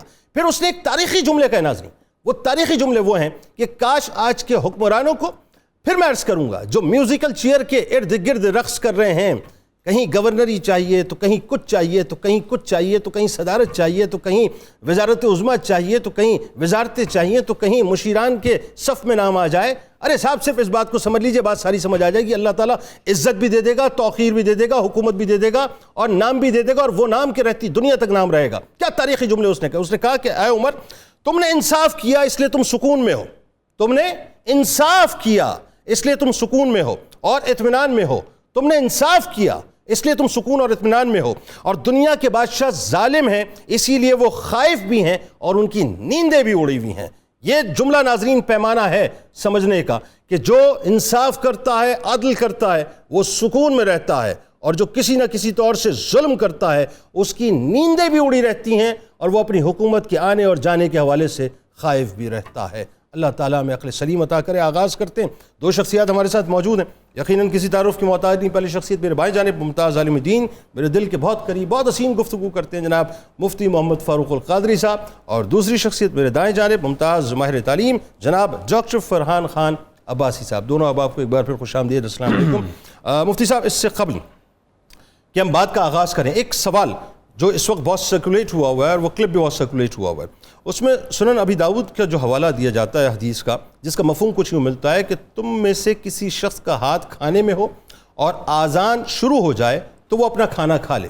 اس سے جو ایک پبلکلی پرسیپشن بن رہا ہے وہ یہ بن رہا ہے صاحب کہ جب سحری ہم کر رہے ہوتے ہیں اور جس وقت تکبیر کی صدا بلند ہوتی ہے تو کوئی مسئلہ نہیں ہے، ہم کھانا کھاتے رہیں، یعنی ہمیں مارجن ہے. اس کی ذرا کیٹیگوریکل وضاحت کیجئے کہ ہے کیا بیسکلی؟ اصل میں یہ بات قرآن کے خلاف ہے. اچھا، مسئلہ یہ ہے کہ جیسے ہی فجر کا وقت شروع ہو، وقت فجر کے آغاز میں پہلی ساعت، پہلے لمحے میں ہی آپ نے کھانا پینا روک دینا ہے. ٹھیک ہے. قرآن مجید میں اللہ تعالیٰ نے فرمایا کلوا واشربوا حتی یتبین لکم الخیط الاسود خیط الابیض من الخیط الاسود من الفجر. جیسے ہی فجر میں پہلی ساعت کا آغاز ہو تم کھانا پینا بند کر دو. ٹھیک ہے. اسی طرح حضرت سیدنا ابن عمر سے اور ام المومنین سیدہ عائشہ صدیقہ سے حدیث امام بخاری و مسلم نے روایت کی ہوئی. عہد رسالت میں ہوتا یہ تھا کہ فجر سے کے وقت دو اذانیں ہوتی تھیں. اچھا، وہ کیسے؟ ایک ہوتی تھی تہجد کی اذان جسے حضرت بلال دیتے، اور ایک ہوتی تھی فجر کی اذان جسے حضرت ابن ام مکتوم دیتے. ٹھیک. نبی اکرم صلی اللہ علیہ وسلم نے فرمایا ان کلوا واشربوا، ٹھیک، ان بلالا یؤذن باللیل. بلال رات کی اذان دیتا ہے، تہجد کی دیتا ہے، تم کھاؤ پیو. اچھا. حتی یؤذن ابن ام مکتوم، ہاں جب ابن ام مکتوم کی اذان شروع ہو جیسے ہی وقت ہو تم کھانا پینا بند کر دو. یعنی یہ نشانی اس سے یہ بات واضح ہو گئی کہ وہ جو آپ نے حدیث پاک پڑھی ہے اس کا مصداق ہے تہجد کی اذان. کہ اگر تہجد کی اذان ہو رہی ہے اور آپ کھا پی رہے ہیں تو کھاتے پیتے رہیں, ٹھیک ہے, کیونکہ وہ سحر کا ہی وقت ہے, فجر کے وقت کا آغاز نہیں ہوا. ٹھیک ہے. لیکن جیسے ہی فجر کا وقت شروع ہوگا چاہے اذان ہو رہی ہے یا نہیں ہو رہی, کیونکہ قرآن یہی کہتا ہے نا کہ جیسے ہی فجر کے وقت کا آغاز ہوتا ہے تو تم کھانا پینا روک دو. اچھا, اب فجر کے وقت کے آغاز کے بعد اذان ہوتی ہے, اذان تو بعد میں ہوتی ہے, وہی وقت پہلے شروع ہو اس جاتا کا مطلب یہ ہوا جو علماء کرام خاص طور پہ اس حوالے سے احتیاط بتلاتے ہیں, میری تصحیح فرمائیے گا کہ یہ وہ اسی لیے کہتے ہیں کہ 2-5 منٹ آپ احتیاطاً پہلے بند کر لیں. احتیاط یہ ہے کہ آپ پہلے بند کر دیں تاکہ ممکن ہے مؤذن صاحب نے اذان لیٹ شروع کی ہو, تھوڑی سی انہیں تاخیر ہو گئی ہو اور آپ ان کے بھروسے اپنا روزہ ضائع کر لیں. وقت فجر کا لحاظ رکھنا ہے. آج کل تو بڑا آسان ہے, آپ کے پاس ایپس موجود ہیں, ٹھیک ہے, پورے اوقات 5 نمازوں کے, سحر کے, فجر کا وقت کب شروع ہو رہا ہے, زوال کب شروع ہو رہا ہے, تو اس وقت کو فالو کر کے اپنے سحر کا اختتام. آخری جملہ, آخری سوال, اگر آذان ہو گئی, جی اللہ اکبر, تکبیر بلند ہو گئی, اب کیا کیا جائے گا کہ کھانا ہاتھ میں یا کچھ ہاتھ میں یا کھا رہے ہوں رکھ دیں گے, حتیٰ کہ منہ میں لقمہ بھی ہے تو اسے باہر نکال دیں گے, اسے حلق سے نیچے نہیں اتاریں گے. ٹھیک ہے, بالکل, بہت وضاحت ہوگی, بہت خوبصورت وضاحت ہو گئی. اب ذرا یہ بتائیے, جو ابتدا ہم کرتے ہیں, ذرا ابتدا میں ہم ظاہر گفتگو کی سرکار علیہ السلام کے عدل کے حوالے سے. اب چاروں خلفائے راشدین کو جب ہم دیکھتے ہیں تو یہ ایک ایسی جھرمٹ نظر آتی ہے کہ جہاں پہ ہمیں عدل کے علاوہ دوسری بات ہی نظر نہیں آتی, اور سرکار علیہ السلام کا پرتاؤ اس کو آپ نے جو ہے وہ اپنی زندگیوں میں بھی نافذ کیا اور معاشرے میں بھی نافذ کیا. بتائیے ذرا. دیکھیے جی, سیدنا صدیق اکبر کے دور میں قاضل قضات, چیف جسٹس اسلامک اسٹیٹ کے ریاست مدینہ کے حضرت علی مرتضیٰ تھے. اللہ اکبر. آپ مجھے بتائیے انصاف کا عالم کیا ہوگا؟ انصاف کا عالم کیا تھا؟ ہائے ہائے ہائے.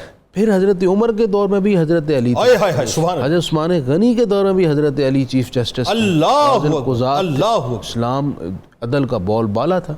حضرت عمر کے دور کی آپ کو مثال دوں کہ عدل کے معاملے میں ان کے ہاں بالکل تفریق نہیں تھی کہ یہ اپنا ہے یا پرایا ہے, یہ ہمارا عزیز اور محبوب ہے یا کوئی دور کا ہے, یا مسلمان ہے یا غیر مسلم ہے, واہ واہ, مسلمان نیا ہے یا پرانا ہے, واہ, کوئی تفریق نہیں. عدل کا نظام نافذ کرتے ہوئے سب کو ایک جیسا رکھا جاتا ہے. اب دیکھیں, غسان کا ایک بادشاہ اسلام قبول کر لیتے ہیں, جبلہ بن اہم, بالکل جبلہ اسلام قبول کر لیتے ہیں. کیا اچھی مثال ہے. حضرت عمر کے ساتھ آئے بیت اللہ کا طواف کرنے, دوران طواف ان کی چادر پر ایک غریب عام سے مسلمان کا پاؤں آ گیا.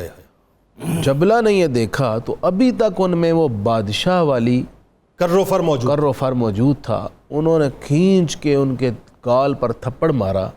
وہ تھپڑ اتنا زوردار تھا کہ اس مسلمان کے دانت بھی ٹوٹ گئے, صحابی کے 2 دانت ٹوٹ.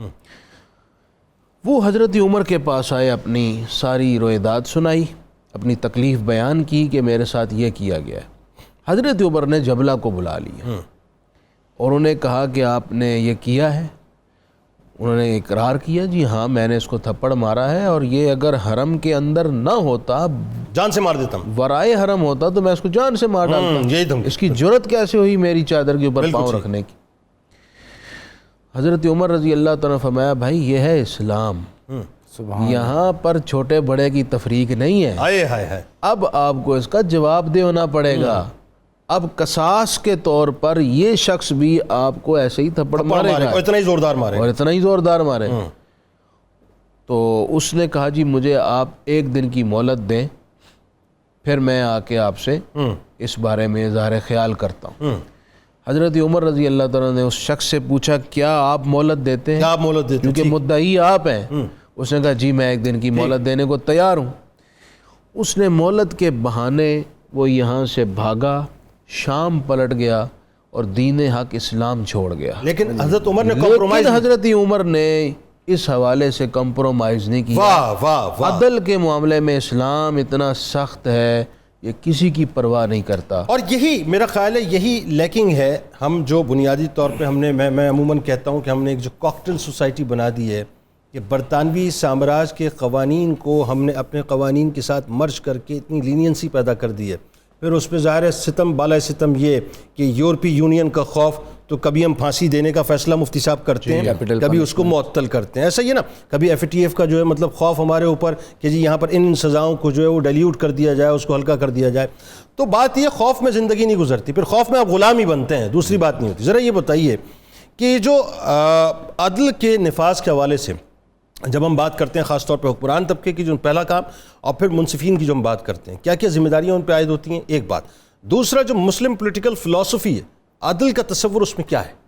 بسم اللہ الرحمن الرحیم. جنید بھائی بہت مہربانی، آپ نے بڑے امپورٹنٹ اور جس کو کہتے ہیں نا آج کے دور کے حساب سے لوگوں کے ذہن میں بہت سے سوالات اس سسٹم کے بارے میں آتے ہیں. پہلی بات تو ہم یہ جانتے ہیں کہ پاکستان ایک اسلامی ریاست ہے، ٹھیک، اسلامی جمہوریہ پاکستان. بالکل ٹھیک. اگر پاکستان کا اسلامی جمہوریہ کا کانسیپٹ دیکھا جائے تو یہ کانسیپٹ ہم نے خود سے نہیں بنایا، بلکہ جو مسلم پولیٹیکل تھاٹس اور مسلم پولیٹیکل فلسفی ہے وہیں سے ہم نے اخذ کیا ہوا ہے، درست، قرآن و حدیث سے اخذ کیا ہوا ہے. میں ایک بڑے مسلم پولیٹیکل تھنکر کا یہاں پر ذکر کرنا چاہوں گا. آپ کا نام الماوردی ہے اور 971 سے 1052 AD آپ کا ایک دور ہے. آپ بیسیکلی بصرہ میں پیدا ہوئے اور اس کے بعد آپ بغداد میں چلے گئے، یہاں تک کہ اپنی جوان عمری میں ہی قاضی القدور کے عہدے، چیف جسٹس کے عہدے پہ عباسیوں کے دور میں بھی پہنچ گئے. اب آپ نے بہت سی کتابیں لکھی، لیکن اس میں آپ کی ایک بڑی خوبصورت کتاب ہے جس کا نام ہے الاحکام السلطانیہ. اچھا، سلطنت کے امور چلانے کے احکامات اسلام کی روشنی میں. واہ. یہاں پر دو کانسیپٹ آپ نے واضح کیے، ایک تو موٹیوز آف دا گورنمنٹ اور اس کے بعد بتایا ٹائپس آف گورنمنٹ. جو موٹیوز آف دا گورنمنٹ میں آپ بتاتے ہیں کہ اسلامی ریاست کا موٹیو، مقصدیت صرف دو ہیں. Number 1 rule by truth and justice, عدل کے ساتھ اور سچائی کے ساتھ حکومت کی جائے گی. And number 2 separation of good from evil. یہ خلیفہ کی، یہ امیر کی، یہ سلطان کی ذمہ داری ہے کہ اچھائی کو برائی میں سے الگ کر کے اپنے لوگوں کے سامنے فرق بیان کرے. واہ واہ واہ، کیا بات ہے. اس کو ہم آج اور اگر سلطان خود اس میں رنگ جائے تو ساری تباہی. آپ اندازہ لگائیں آج کے دور میں ہم دیکھتے ہیں کہ وہ عدالت کے نظام کو بھی دیکھے گا، وہ کرمنل جسٹس سسٹم کے نظام کو بھی دیکھے گا، وہ حکومت کے نظام کو بھی دیکھے گا، اور تمام چیزوں میں اچھائی کو برائی سے الگ کرے گا. Right man for the right job, accountability across the board, کوئی بندہ کسی سے بالا تر نہیں، سپریمیسی آف لا. یہ بیسک ٹینٹس ہیں جو آج کے ویسٹ نے، آج کے مغرب نے اڈاپٹ کیے ہیں. یہ الماوردی کی احکام السلطانیہ کتاب میں سے پورے کے پورے مغرب میں، ایون کہ امریکہ میں سیپریشن آف جو پاور کا کانسیپٹ ہے جو مونٹیسکی کے نام سے مشہور کیا گیا، یہ بیسیکلی الماوردی کا کانسیپٹ تھا. دوسری بات دیکھیں مونٹیسکی اور الماوردی میں 1000 سال کا فرق ہے. تو پہلے جس نے بات کی بات تو اسی کی. دوسری بات یہ بالکل اس طرح کی بات ہے کہ میگنا کارٹا کی مثال لوگ دیتے ہیں. جی پہلے بات تو حجت الوداع کی ہے، سوشل کانٹریکٹ تو حجت الوداع میں ہو چکا تھا. بالکل. اچھا دوسری بات اس نے جب فارم آف گورنمنٹس کی تو وہ کہتا ہے حکومتیں صرف دنیا میں دو قسم کی ہو سکتی ہیں، ریاستیں بھی دو مقاصد پہ بن سکتی ہیں. ایک the government or the state formed on reason. انسان اپنی ججمنٹ، اپنے وزڈم، اپنی ریزن پہ ریاست بنائے، سوشل کانٹریکٹ کرے، سماج میں ایگیلیٹیرین سوسائٹی بنا دے. یا پھر the government or the state formed on the basis of the principle of شریعہ، یعنی ڈیوائن اوریجن کے اوپر، اللہ کی انسٹرکشن کے اوپر، قرآن و حدیث کے مطابق جو حکومت بنے. اس طرح آپ نے الماوردی نے دنیا میں دو نظاموں کو بھی بتا دیا. ایک اللہ کا نظام ہوگا، ایک انسانی ذہن کا نظام ہوگا. لیکن ٹلڈ کہاں رکھا اپنا؟ جی، اور میں وہی گزارش کر رہا ہوں. آپ نے یہ بتایا کہ جو وزڈم کا سرچشمہ ہے وہ اللہ تعالیٰ ہے. واہ، ٹل وہیں آ گیا نا. جی، جب اللہ تعالیٰ وزڈم کا سرچشمہ ہے، اس نے اس کائنات کو تخلیق کیا اور وہ سمجھتا ہے کہ انسان کی خامیاں کیا ہیں، اچھائیاں کیا ہیں، انسان کے لیے بہتر معاشی، سیاسی، سماجی نظام کون سا ہے. تو اس نے اپنے انبیاء کرام کے تھرو وہ پورا نظام سسٹم دیا. اور اسلام کو سر ایک اور ترہ امتیاز حاصل ہے، شریعہ محمدی صلی اللہ علیہ وآلہ وسلم، خاتم النبیین، یعنی نبی پاک صلی اللہ علیہ وسلم ایک بہت بڑے آپ سمجھ لیں سپہ سالار بھی ہیں، چیف جسٹس بھی ہیں، حکمران بھی ہیں، لیڈر بھی ہیں، خاتم النبیین بھی ہیں اور امام الانبیاء بھی ہیں. اس کے ساتھ ساتھ آپ نے پریکٹیکل معاشرہ بھی بنا کے دیا. تو الماوردی بتاتا ہے کہ وہ معاشرہ جس کی بیسز، یعنی جس کی بنیادیں ٹروتھ اور جسٹس سے ہٹ جائیں گی، وہ معاشرہ وزڈم اور ریزن کا معاشرہ کہلائے گا. کیوں؟ کیونکہ ریزن اور جسٹس کا آپس میں کوئی ملاب نہیں. ریزن کہتی ہے جس طرح آپ دیکھیں مالیاتی نظام ہے, کیپٹلسٹک سسٹم ہے, ریزن مٹیریلزم جو ہے وہاں پہ چلی جاتی ہے, ریزن تو اس کی طرف جاتی ہے. لیکن جو ٹروتھ اور جسٹس ہے, جس طرح ابھی مفتی صاحب نے بات کی کہ حضرت عمر فاروق کا جو دور تھا, آپ دیکھیں اس میں ریزن کچھ نہیں ہے, اس میں اللہ کا حکم ہے, اکاؤنٹیبلٹی اکراس دا بورڈ ہے. اور اسی طرح سر آپ دیکھیں کہ انسانی معاشرے کو اگر آپ سمجھتے ہیں بہترین ہو تو وہاں پر جو عدل ہے وہ آپ کے کرمنل جسٹس سسٹم میں بھی نظر آنا چاہیے. عام حالات میں لوگ کرمنل جسٹس سسٹم کو کنفیوز کرتے ہیں اور وہ سمجھتے ہیں یہ عدالتی نظام ہے. یہ عدالتی نظام نہیں ہے. دیکھیں, سب سے پہلے کوئی برائی کرے گا معاشرے میں تو اس کے لیے پولیس کے پاس جا کے رپٹ درج ہوگی, FIR ہوگی, اس کے بعد وہ عدالت میں جائے گا, عدالت جزا اور سزا کے پروسیس سے گزارے گی, یا وہ بری ہوگا یا اس کو سزا ہوگی. سزا ہوگی تو امپریزمنٹ میں جائے گا, وہ جیل خانے میں جائے گا. تو یہ 3 سطحوں کے اوپر اگر عادلانہ نظام ہو, اکاؤنٹیبلٹی ہو, رول آف لا ہو, سپریمیسی آف لا ہو, آپ دیکھیں ہمارا معاشرہ یورپ سے بہت بہتر معاشرہ بن سکتا ہے. لیکن مجھے بعض کا جب میں ویسٹرن پولیٹیکل تھاٹ اور مسلم پولیٹیکل تھاٹ کو کمپیئر کرتا ہوں, فلسفی پڑھتا ہوں, تو مجھے یہ لگتا ہے کہ ویسٹ کے لوگوں نے سب کچھ اسلام کا لے لیا ہے سوائے کلمہ لا الہ الا اللہ محمد رسول اللہ. اہم ترین آپ بات کر رہے ہیں, اس پہ آگے بات کرتے ہیں کہ یہی سارا مسئلہ ہے اور یہی سارا رونا ہے. یعنی آپ سوچئے جس ملک کا تھانہ کلچر آج تک ٹھیک نہیں ہو پایا, وہاں پر آپ انصاف کی کیا بات کریں؟ جس ملک کا عدالتی کلچر ٹھیک نہیں ہو پایا. سر دیکھیں نا 22 لاکھ 25 لاکھ کیسز آپ کے. سر میں نے آج سے چند سال پہلے ایک ٹرم کوائن کی تھی, ایک آرٹیکل لکھا تھا جوڈیشل اکانومی, یعنی ہمارے ہاں عدالتی معیشت ہے, پوری کی پوری معیشت, پورے کے پورے سلسلے, پورے گھر چل رہے ہوتے ہیں اگر یہ عدل پہ آپ نظام لے آئیں. بالکل صحیح بات ہے. وہی بات ہے ناظرین, وہ وقفے سے پہلے جب بات کر رہے تھے کہ تف ہے ظاہر ہے اس معاشرے پہ کہ جہاں 50 روپے پر قرآن پہ ہاتھ رکھ کے جو ہے وہ اپنا گواہی دے دی جائے اور اس گواہی کو مان لیا جائے, وہاں پھر آپ کہاں جسٹس کی بات کریں اور کہاں عدالتی نظام کی اور کہاں انصاف کی آپ بات کریں. لیاقت صاحب ہمارے ساتھ ہیں بلوچستان سے. السلام علیکم. وعلیکم السلام سر, کیسے مزاج؟ خیریت؟ جی الحمدللہ, آپ ٹھیک ہیں؟ خیر سر, امن امان. جی کیا پوچھنا چاہتے ہیں سر؟ پہلے تو میں 1 منٹ چاہوں گا کہ آپ کا الحمدللہ پروگرام میرا پورا فیملی ہر شام کو رمضان میں وہ دیکھتے رہتے ہیں, بہت موضوع ہوتے ہیں, ہم سمجھنے کا موقع ملتا ہے سر, فیملی میرا دیکھتا ہے. آپ کا پیار, میرا سلام آپ کی فیملی کو پیش کیجیے گا. بتائیے کیا پوچھنا چاہتے ہیں؟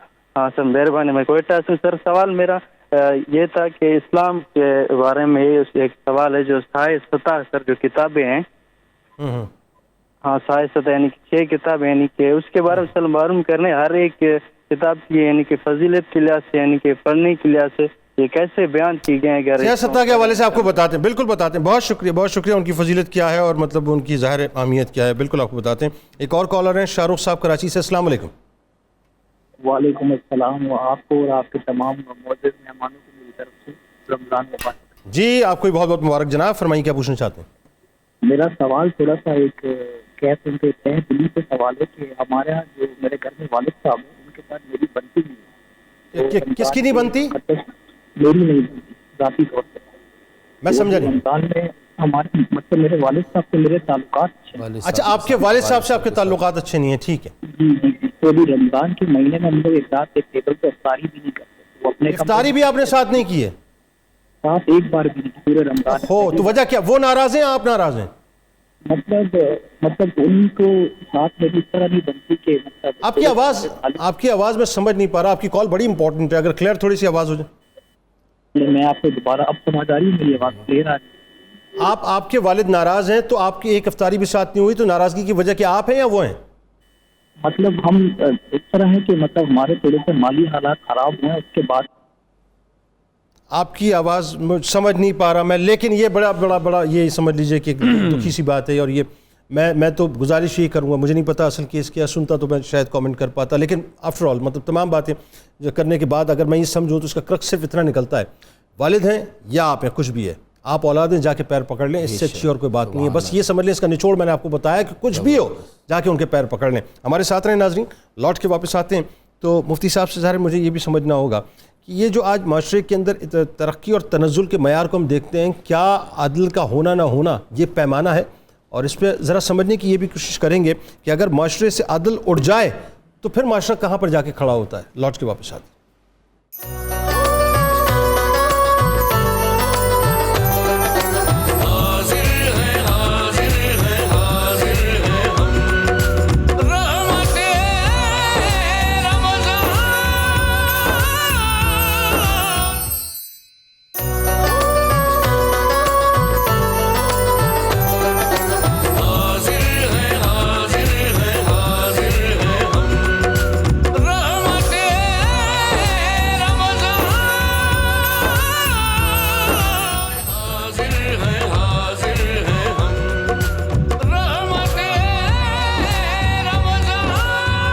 خوش آمدید خواتین و حضرات، آپ کی کالز بھی شامل کرتے رہیں گے. آپ ہمیں کال کیجئے، دروازے آپ کے لیے کھلے ہوئے ہیں. اور آج بات ہو رہی ہے ظاہر عدل کے حوالے سے کہ اسلام کا جو نظام عدل ہے وہ کیا ہے، اور آج ہم نے کس حد تک اس کو فراموش کر دیا ہے، کہاں پر آ کے ہم کھڑے ہو گئے ہیں. پہلے تو ذرا ایک جو سوال آیا لیاقت صاحب کو بلوچستان سے، یہ سیاستہ کے حوالے سے کہ جی مطلب یہ کتب جو پڑھنا اس کی فضیلت کیا ہے؟ سیاستہ میں دراصل لکھنے والوں نے یہ اہتمام کیا ہے کہ انہوں نے صحت کے اعلیٰ معیار کو مد نظر رکھا ہے. تو ہم کہہ سکتے ہیں کہ سیاہ ستہ میں اکثر احادیث صحت کے اعلیٰ معیار کے ساتھ پائی جائیں گی. بالکل. اور آپ پڑھیں، ضرور اس سے استفادہ کریں. بالکل ٹھیک. آپ ذرا یہ بتائیے، معاشرے کی ترقی اور تنزلی میں عدل کا کس حد تک کردار ہے؟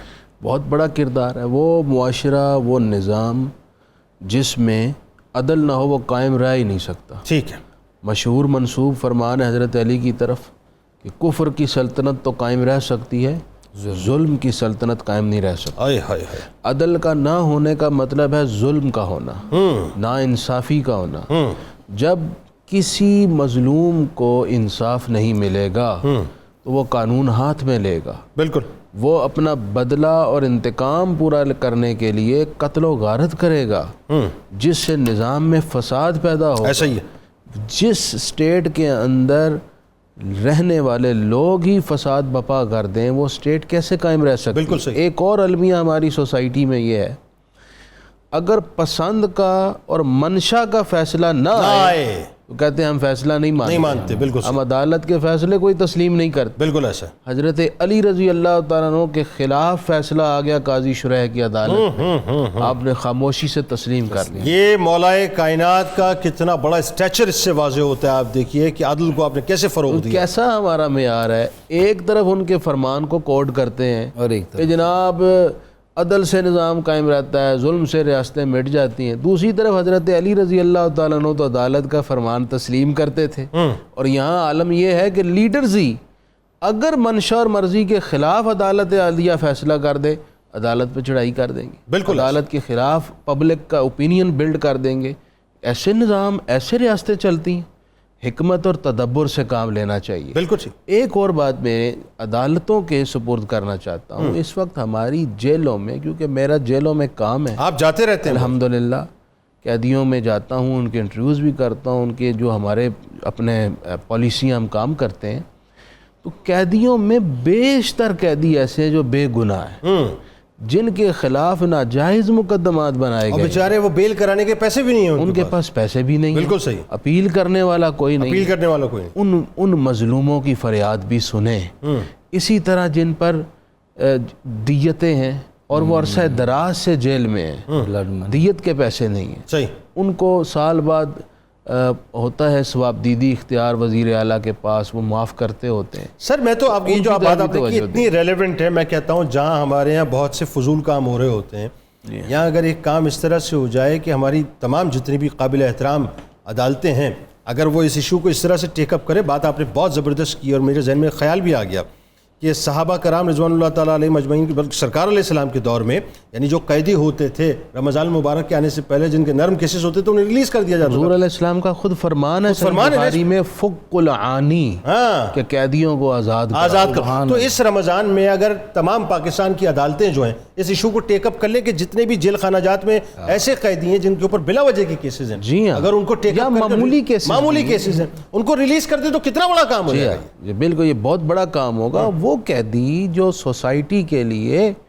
کسی نقصان اور ضرر کا باعث ہے، ہم ان کی بات ہی نہیں کر رہے. بالکل ٹھیک ہے. جن کا انفرادی جرائم میں، یا بعض قیدی ایسے ہیں جو گھریلو ناچاکیوں کی وجہ سے ایک نے، اچھا ایسا بھی ہوتا ہے ہمارے ہاں کہ لڑائی ہوتی ہے، اب اپنے مد مقابل کو پھنسانے کے لیے خود ہی ایک زخم لگایا، میڈیکل جھوٹا لیا اور جا کر اس کو اپنی گاڑی پہ بلٹ مار دیا. اچھا یہ بھی عدل کے خلاف ہے. جنید بھائی، عدل صرف عدالت نہیں کرنا، عدل میں نے بھی کرنا ہے. بالکل صحیح. عدل آپ نے بھی کرنا ہے. عدل کے تقاضے یہ ہیں کہ ہم ایک فرد کے ساتھ، باپ بچوں کے ساتھ، بچے باپ کے ساتھ، میاں بیوی آپس میں، کولیگز آپس میں، حتیٰ کہ افسر اپنے ماتحتوں کے ساتھ، یہ ساری سوسائٹی عدل سے بھری ہوئی ہے. یعنی عدل کی امبریلا کے نیچے پوری سوسائٹی ہے. پوری سوسائٹی، ہر ایک کا اپنی جگہ عدل فرض ہے.